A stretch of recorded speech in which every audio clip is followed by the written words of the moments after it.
সোমবার আগাম জামিন খারিজ, রাজগঞ্জের বিডিওকে আত্মসমর্পণ করতে বলে 72 ঘন্টা সময় বেঁধে দেয় কলকাতা হাইকোর্ট। সেই সময়সীমা শেষ হচ্ছে বৃহস্পতিবার। এর মধ্যে কি আত্মসমর্পণ করবেন খুনে অভিযুক্ত রাজগঞ্জের বিডিও? না করলে কি হবে, এই নিয়ে জোর জল্পনা। প্রশান্ত বর্মন, জলপাইগুড়ি রাজগঞ্জের বিডিও, সল্টলেকের দত্তাবাদের সোনা ব্যবসায়ী স্বপন কামিল্লাকে খুনে অভিযুক্ত। গত সোমবার রাজগঞ্জের বিডিওর আগাম জামিন খারিজ করে কলকাতা হাইকোর্ট। নির্দেশ দেয় 72 ঘন্টার মধ্যে বিধাননগর আদালতে আত্মসমর্পণ করতে। এই সময়সীমা শেষ হচ্ছে বৃহস্পতিবার। হাইকোর্টের নির্দেশ মেনে কি আত্মসমর্পণ করবেন বিডিও? না করলে কি হবে? সামনে এখন কি কি সম্ভাবনা?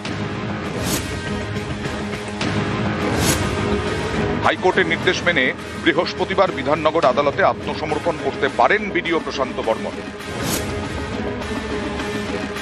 হাইকোর্টের আত্মসমর্পণের নির্দেশকে চ্যালেঞ্জ করে সুপ্রিম কোর্টে যেতে পারেন রাজগঞ্জের বিডিও প্রশান্ত বর্মন।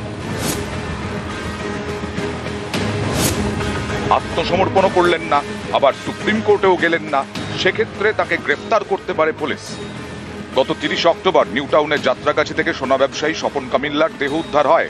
জলপাইগুড়ি রাজগঞ্জের বিডিওর বিরুদ্ধে খুনের অভিযোগ দায়ের করে নিহতের পরিবার।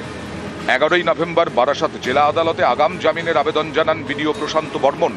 26শে নভেম্বর আগাম জামিন মঞ্জুর করা হয়।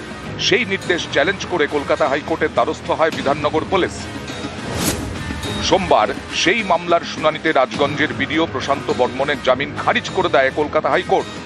72 ঘন্টার মধ্যে বিধাননগর আদালতে আত্মসমর্পণের নির্দেশ দেয়। এই নির্দেশ কি মানবেন রাজগঞ্জের বিডিও, নাকি অন্য পথে হাঁটবেন?